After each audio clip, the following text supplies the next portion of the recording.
بسم اللہ الرحمن الرحیم۔ ایک عام سوال لوگ کرتے ہیں کہ ہم نے اتنے وظائف کیے ہیں، اثر کیوں نہیں کرتے اور جادو کیوں نہیں کٹتا، میری بیوی مجھ سے محبت کیوں نہیں کرتی حالانکہ لو میرج تھی، یا میرا شوہر مجھے کیوں مارتا ہے، کیوں ڈانٹتا ہے، کیوں دھتکارتا ہے، کیوں پاؤں کی جوتی بنا کر اور ملازموں سے زیادہ بدتر سلوک کرتا ہے جبکہ یہ لو میرج تھی۔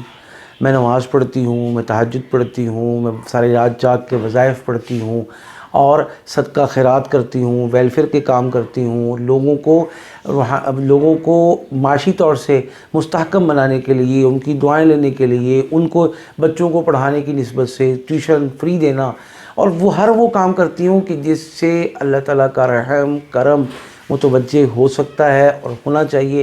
لیکن میرے نہ شوہر کے مجھ سے حالات بدلے ہیں، یا میری بیوی کے مجھ سے حالات بدلے ہیں، نہ ہمارا کاروبار ترقی کر سکا ہے، نہ ہمیں ملازمت اچھی مل سکی ہے، بلکہ جو تھی رہا سہا وہ بھی ڈوبتا چلا گیا۔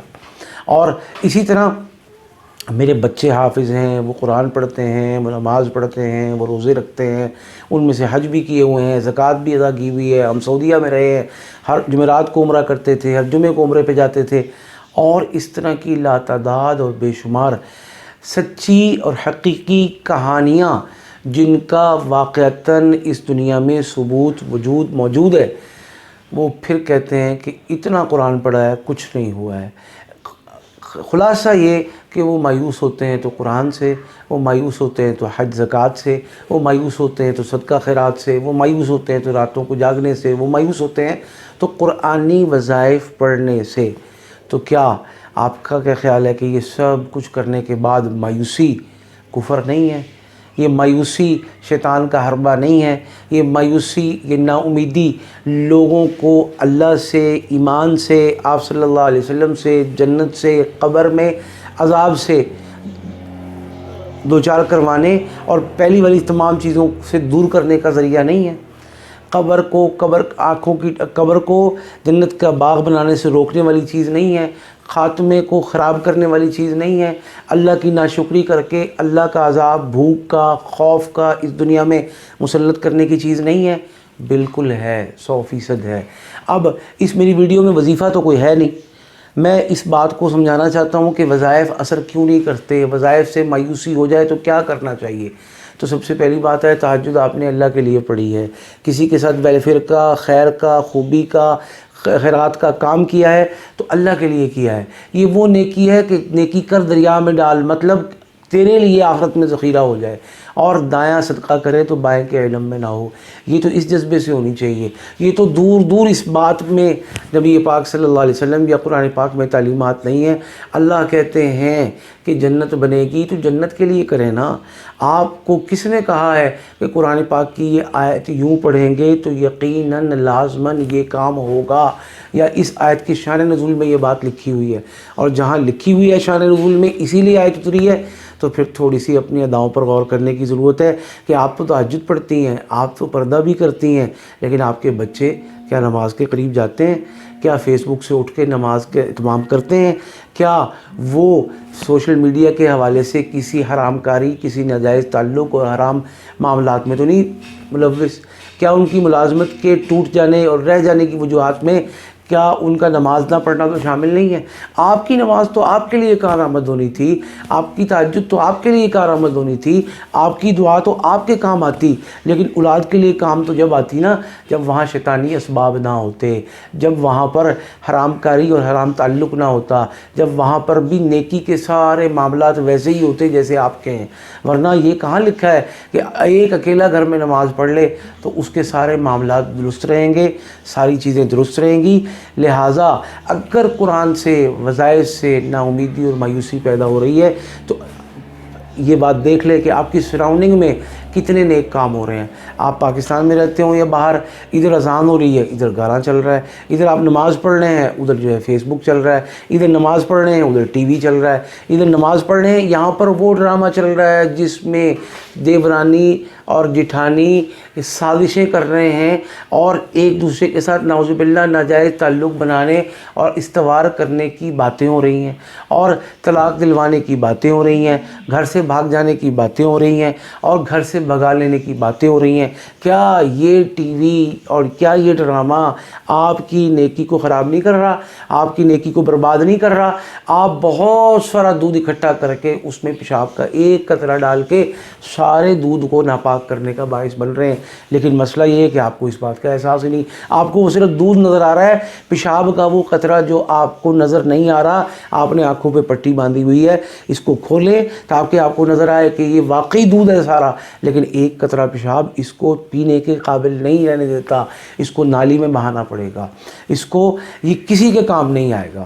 اس لیے خدا را اس بات کو سوچیں، اس بات کو سمجھیں کہ اگر ہم وظیفہ کر رہے ہیں ناجائز تعلق کے لیے، وظیفہ کر رہے ہیں کسی حرام تعلق کے لیے، وظیفہ کر رہے ہیں کسی ایسے معاملے کے لیے کہ جو اللہ کی نظر میں برا ہے، کہ میں تو محبت کرتا ہوں اگلے کو پتہ ہی نہیں، میں تو محبت کرتا ہوں اگلا شادی سے انکاری ہے، میں تو محبت کرتی ہوں اگلے نے شادی سے انکار کر دیا ہے، یا میں اس سے تعلق ناجائز استوار کرنا چاہتی ہوں، میں نے بہت وظیفے پڑھے ہیں، تو کیا یہ جائز ہے؟